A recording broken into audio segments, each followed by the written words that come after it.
Hey, this is Travis. It's 2026, and in this video, we're going to learn how to get started investing in Bittensor. Okay, so first what we want to do is we want to set up our own wallet. So there's a lot more options this year as far as wallets. There's the Crucible wallet here. This is the most user-friendly wallet I think we have so far. It allows you to stake directly within the wallet, which is really nice because you don't have to go and give permissions to a website or something like that. I would recommend using the Crucible wallet if you're like new to crypto. It's actually very straightforward and it's built for Bittensor. Whereas the Talisman wallet here is built for many different chains. So it's not per se like built directly for Bittensor, but it's been around for much longer. I tend to use the Talisman wallet myself because I can plug it into the websites that I know that I trust and do a little bit more with it than I can, say, with the Crucible wallet. Now, I know that the Crucible wallet is still building things out. They will get those connections to websites. But for right now, the Talisman wallet allows me to do all of the things that I want to do within Bittensor.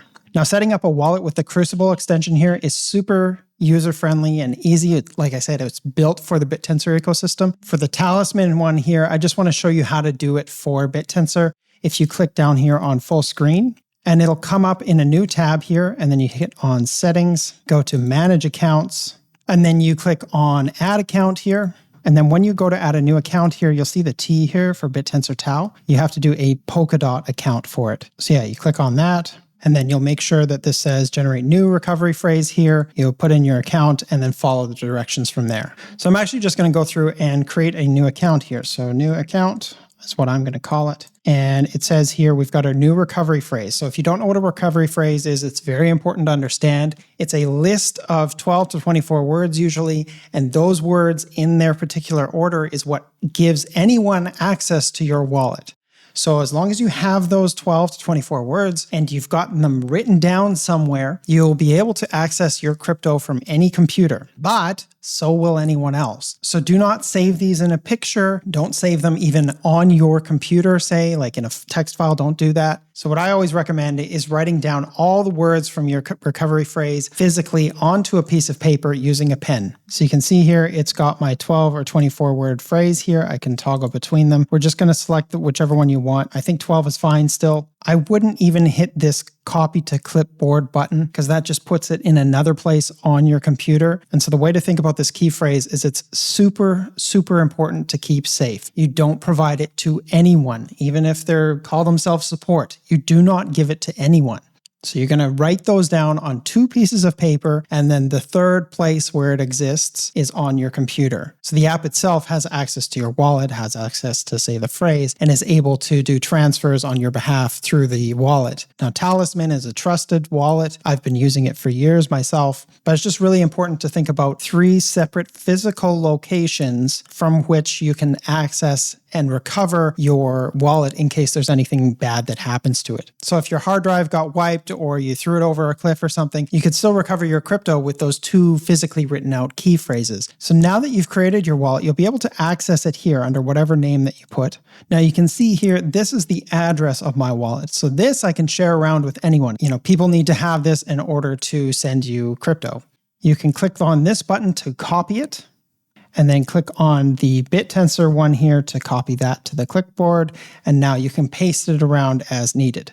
So this address here, which usually starts with a 5 and then a capital letter, that you can share around. It's completely safe to give to anyone. You do not pass your 12 to 24 word phrase to anyone. Even if they call themselves support, you don't pass it to anyone. If you ever run into problems accessing your funds or something like that, somebody who's genuinely trying to help you will never ask for your key phrase. First, let's get TAO into this wallet. This address here, you can hit the copy button. That is where we're going to send our TAO from the exchange to. So this will be the recipient wallet when we're withdrawing TAO from the exchange. We're going to buy TAO from a centralized exchange. Now, BitGet is sponsoring this video. So let's take a look at BitGet's universal exchange, where you can trade a variety of different assets like crypto, silver, gold, TradFi, all in one app. It makes for a very convenient one-stop shop for buying crypto, no longer needing to juggle multiple platforms. But in this video, we only really want TAO. So we're going to go and navigate to the TAO pair, buy some TAO, and once that trade has gone through, then we can withdraw that TAO to our wallet. So on BitGet, if we navigate to the withdrawals page, we can paste our wallet address to this withdraw field and withdraw to our wallet. So this will take the TAO off of the exchange into our own custody where hopefully it's a little bit safer. So now that we actually have a balance here, we've sent a little bit from the exchange to our wallet. Again, you should always do it with a small amount first, just in case there's a typo or a problem with your wallet. You also want to make sure that when you copy and paste this address, that the first few letters and numbers and the last few letters and numbers match. It's always good just to triple check that you're going to the right address. Now, once it's in your wallet here, you are the only one that controls it. With great power comes great responsibility. You need to now be very careful about what you're installing on your computer. You should also be careful about what you have already installed on your computer, right? If you've got some malware or virus on it already, I wouldn't do anything crypto from it. So now that you have TAO in your wallet, you have two options. You can just stake it to root, otherwise known as just staking TAO or staking to subnet 0. There's zero risk to losing your TAO, and then you'll get like a few percent APY for doing that. Or you can stake to a subnet or swap into a subnet or buy alpha token. Those all mean the same thing. That comes with a lot more risk. That alpha token is like another cryptocurrency and its value can go up or down relative to TAO. I recommend for newbies to not invest very much at all into alpha until you've kind of learned the ropes of Bittensor. I do recommend investing a little bit into alpha because, even if it's just a few dollars, just so that you're kind of watching it, even if you do lose some of that investment, you're at least learning. And there's a lot of value to learning in Bittensor. And so I'm just going to show how to do that from the Crucible wallet here. If you just hit stake here and you search for subnet 0, or you could put in root here and just click on that, hit next. And then you can just hit max here for the max amount. And it says it's actually keeping some TAO for future uses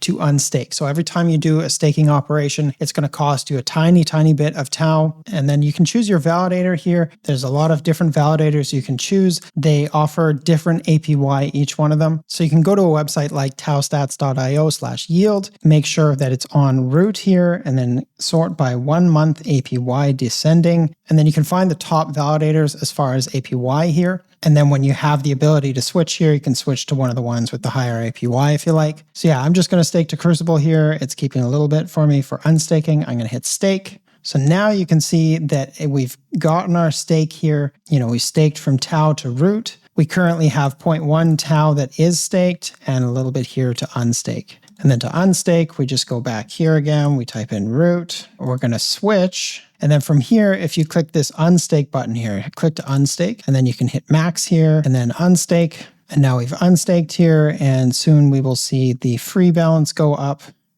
and the staked balance go down. There we go. And now we've got that 0.1 back, and now it's free. I can transfer it to another wallet if I want to. One last thing I'll just mention about staking. Now, this is true of staking both to root or to subnets themselves. There's no risk to choosing a validator at all. You retain full control over the TAO in your wallet, and you can withdraw your stake from them at any time. They don't actually hold your stake at all. And then, of course, if you go to taostats.io/subnets here, you can see all the subnets and TAO stats that you can invest in. I'm just going to show you how to use the TAO stats website to invest in root or to stake your TAO safely. So you go up to subnets here, and then you hover over it. And then there's this include root button, I guess they recently added.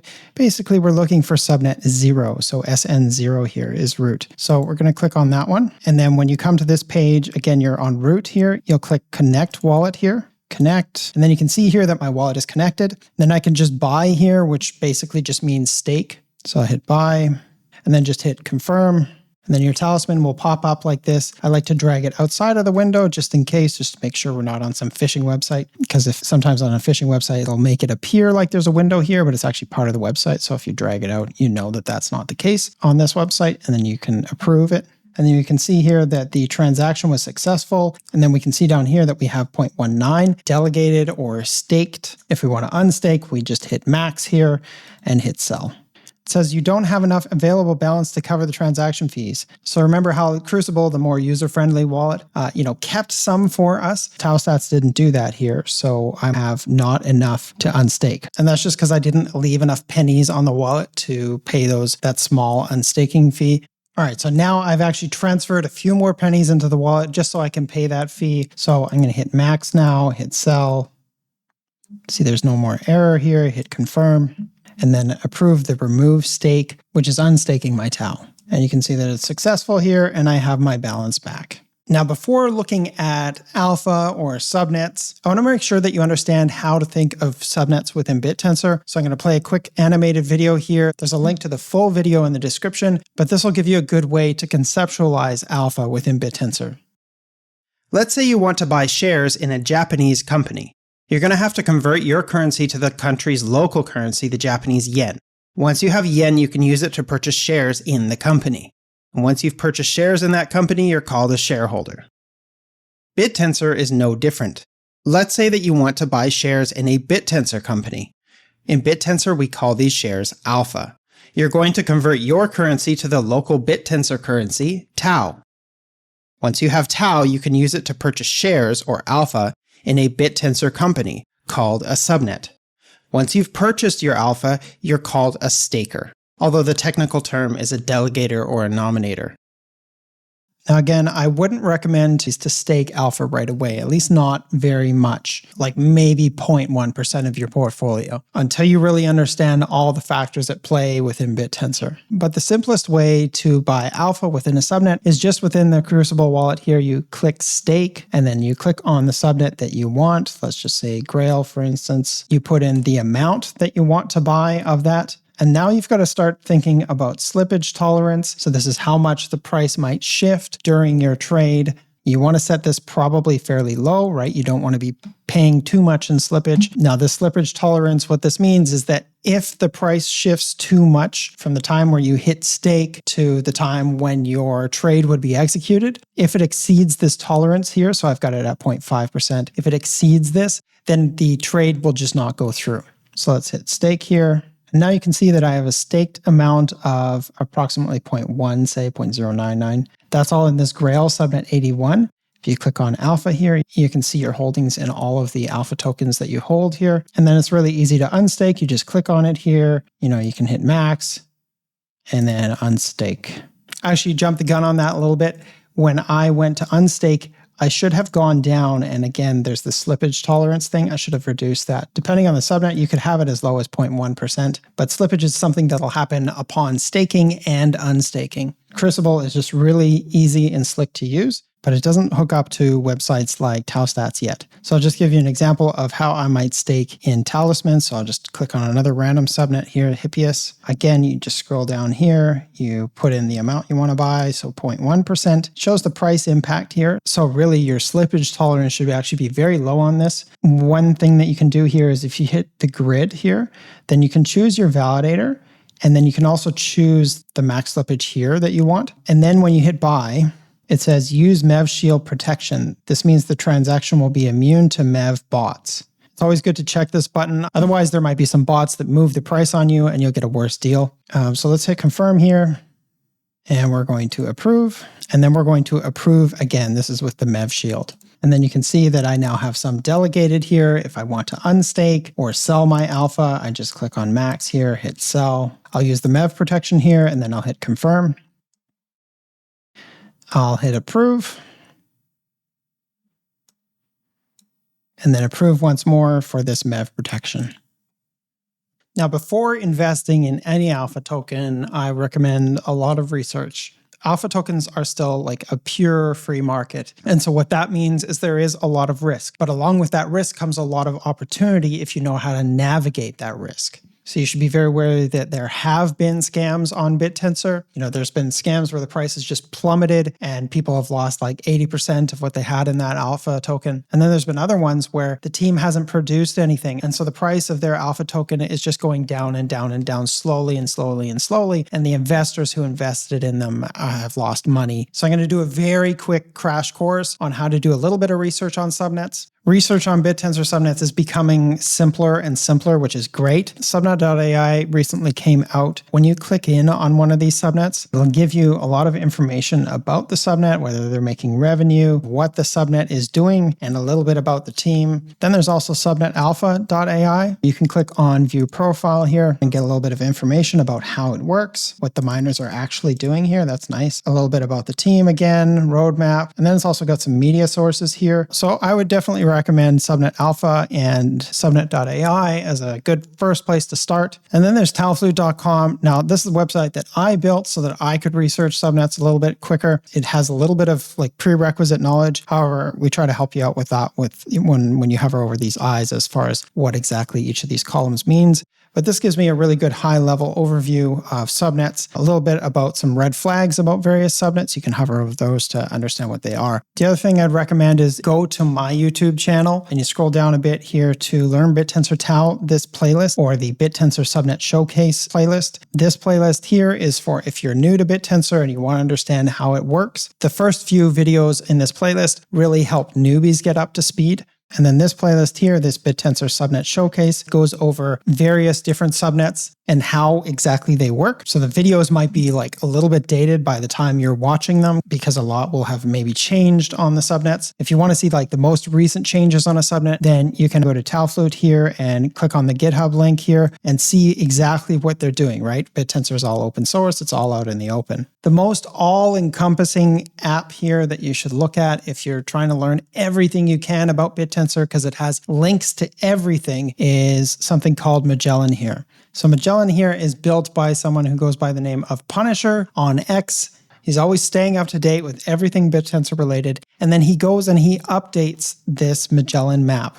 And just to give you a feel for how giant it is, I've gone to 20% here. All these on this side are like subnets. And then all this on this side is like resources for finding subnets or documentaries or exchanges or whatever else, wallets. Of course, the most important part of Magellan here is that you scroll up here a bit and you go left here a bit, and then you zoom in on this part here and you subscribe to this guy. But otherwise, there's just so much. And every time I come here, there's more, and I kind of feel overwhelmed. But it's all like really neatly organized as well. And then the last thing as far as researching that you should really be aware of is that a lot happens on Discord here. So if you don't already have it installed, download Discord and join the Bittensor Discord, the link in the description of this video. A quick overview of the channels here. You've got the general chat channel here, and then we've got all of the subnets here. Now, if you want to get a hold of a team, right? You want to get a hold of the subnet owner for a subnet that you're interested in. You can actually just click on it. So if I was interested in Bitcast 93 here, I could go here, and this is actually the subnet owner right here. The main thing to remember with the Bittensor Discord, though, the chat in the Bittensor chat here is very focused on building and doing stuff. They don't like you to talk about APY or investment within this Bittensor Discord. If you want to be chatting about price and whatnot, you can go to the TAO community Discord. The link to that is in the description as well. You can talk about price and investment and all that stuff. If you're going to be researching a subnet, you want to be clicking on the Bittensor Discord and then actually clicking in on the subnet that you're interested in. And then the nice little tip I have here is if you go up to the pinned messages for each of the subnets here, you'll see pinned messages. These are really important messages from the subnet owner about how to start, or maybe resources or links to videos or whatever else. Usually I've gone through all the pinned messages for the subnets that I've invested in. Now, if you're really new to investing, this is probably a really good start for you. I have many videos where I'm evaluating subnets and just kind of giving you my thought process there. You can look at my channel for more, though. If you want to be around more like serious investors who really understand the Bittensor ecosystem as a whole, I run the Bittensor Alpha group where members have a more nuanced view of the network, and we're making educated trades based off of data and a deeper understanding of the network. And the last thing I'd like to say is I just really want to emphasize that buying alpha does carry some risk. People often really like to get hyped about like super high APY on them, right? And they think that's super awesome, and it could be depending on the state of the Bittensor market. But in the past, a lot of people invested in subnets that had 100% APY, and that sounds great, but their price has gone down like 75%. And so regardless of the APY, they're down, right? They've lost. They're in the red right now. Even though they've received APY on their tokens in dollar terms or in TAO terms,